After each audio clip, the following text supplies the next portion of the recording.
ನಾಳೆ ಆಗಸದಲ್ಲಿ ಮೂಡಲಿದೆ ಅಪರೂಪದ ಗ್ರಹಣ.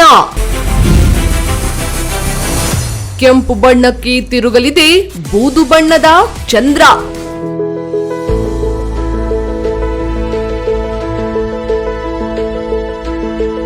ನಾಳೆ ವರ್ಷದ ಮೊದಲ ಚಂದ್ರಗ್ರಹಣ ಸಂಭವಿಸಲಿದೆ. ನಾಳೆ ಖಗೋಳದಲ್ಲಿ ಈ ಅಪರೂಪದ ದೃಶ್ಯ ಕಾಣಿಸಿಕೊಳ್ಳುತ್ತಿದ್ದು, ಇದನ್ನ ಸಾಮಾನ್ಯವಾಗಿ ರಕ್ತ ಚಂದ್ರಗ್ರಹಣ ಎಂದು ಕೂಡ ಕರೀತಾರೆ. ಈ ಸಮಯದಲ್ಲಿ ಚಂದ್ರನು ಭೂಮಿಯ ಗಾಢ ನೆರಳಿನ ಭಾಗವಾದ ಅಬ್ರಾ ಪ್ರದೇಶಕ್ಕೆ ಪ್ರವೇಶ ಮಾಡ್ತಾನೆ. ಇಷ್ಟು ದಿನಗಳ ಕಾಲ ಬೂದು ಬಣ್ಣದಲ್ಲಿರುವ ಚಂದ್ರ ನಾಳೆ ಕಡುಗೆಂಪು ಬಣ್ಣಕ್ಕೆ ತಿರುಗುತ್ತಾನೆ. ಅದಕ್ಕಾಗಿಯೇ ಈ ಗ್ರಹಣವನ್ನ ರಕ್ತ ಚಂದ್ರಗ್ರಹಣ, ಬ್ಲಡ್ ಮೂನ್ ಎಂದು ಕರೀತಾರೆ. ಭೂಮಿಯ ವಾತಾವರಣದ ಮೂಲಕ ಹಾದು ಹೋಗುವ ನೀಲಿ ಬಣ್ಣದ ಕಿರಣಗಳು ಚದುರವಾಗುತ್ತವೆ. ಅದರಿಂದ ನಾಳೆ ಚಂದ್ರ ಕೆಂಪು ಬಣ್ಣಕ್ಕೆ ತಿರುಗುತ್ತಾನೆ.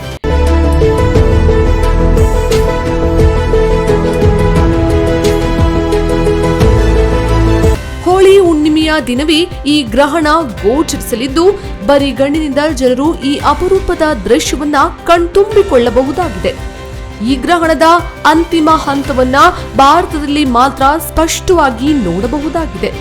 ನಾಳೆ ಮಧ್ಯಾಹ್ನ 3:20ಕ್ಕೆ ಭಾಗಶಃ ಗ್ರಹಣ ಶುರುವಾಗಲಿದ್ದು, ಸಂಜೆ 4:34ಕ್ಕೆ ಗ್ರಹಣ ಶುರುವಾಗುತ್ತೆ. ಹೆಚ್ಚಿನ ನಗರಗಳಲ್ಲಿ ಮಾತ್ರ ಚಂದ್ರೋದಯ ಸೂರ್ಯಾಸ್ತದ ನಂತರ ಆಗುತ್ತದೆ. ಹೀಗಾಗಿ ಗ್ರಹಣ ಕೊನೆಯ ಭಾಗ ಮಾತ್ರ ಗೋಚರಿಸುತ್ತದೆ.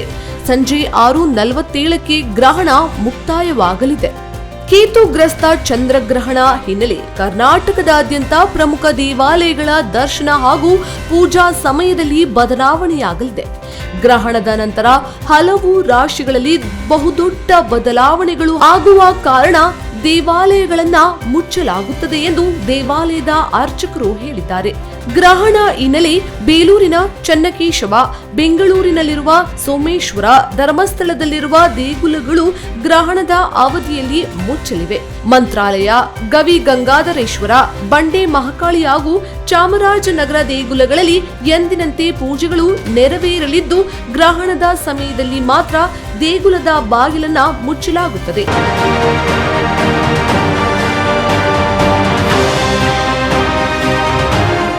ವೈದಿಕ ಜ್ಯೋತಿಷ್ಯದ ಪ್ರಕಾರ ಗ್ರಹಣ ವೇಳೆ ಹಲವು ರಾಶಿಗಳ ಮೇಲೆ ಶುಭ ಅಶುಭ ಫಲ ಸಿಗುತ್ತೆ. ಈ ಚಂದ್ರಗ್ರಹಣವು ಸಿಂಹ ಮತ್ತು ಪಾಲ್ಗುಣಿ ನಕ್ಷತ್ರದಲ್ಲಿ ಸಂಭವಿಸುತ್ತದೆ. ಜ್ಯೋತಿಷ್ಯ ಶಾಸ್ತ್ರದ ಪ್ರಕಾರ ಧನಸ್ಸು, ಕನ್ಯಾ, ವೃಷಭ ಮತ್ತು ಮೇಷ ರಾಶಿಗಳಿಗೆ ಈ ಗ್ರಹಣವು ಅತ್ಯಂತ ಶುಭಕರವಾಗಲಿದೆ.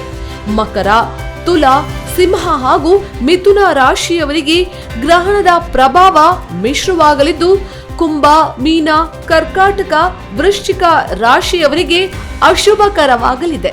ನಾಳೆ ಗೋಚರಿಸಲಿರುವ ಈ ಚಂದ್ರಗ್ರಹಣವು ವಿಶೇಷವಾಗಿದ್ದು, ಆಗಸದಲ್ಲಿ ನಡೆಯುವ ವಿಸ್ಮಯವನ್ನ ಜನ ಕಣ್ತುಂಬಿಕೊಳ್ಳಬಹುದು. ಈ ಅಪರೂಪದ ಚಂದ್ರಗ್ರಹಣವನ್ನ ವೀಕ್ಷಿಸಲು ಜನ ಕಾತುರದಿಂದ ಕಾಯುತ್ತಿದ್ದಾರೆ.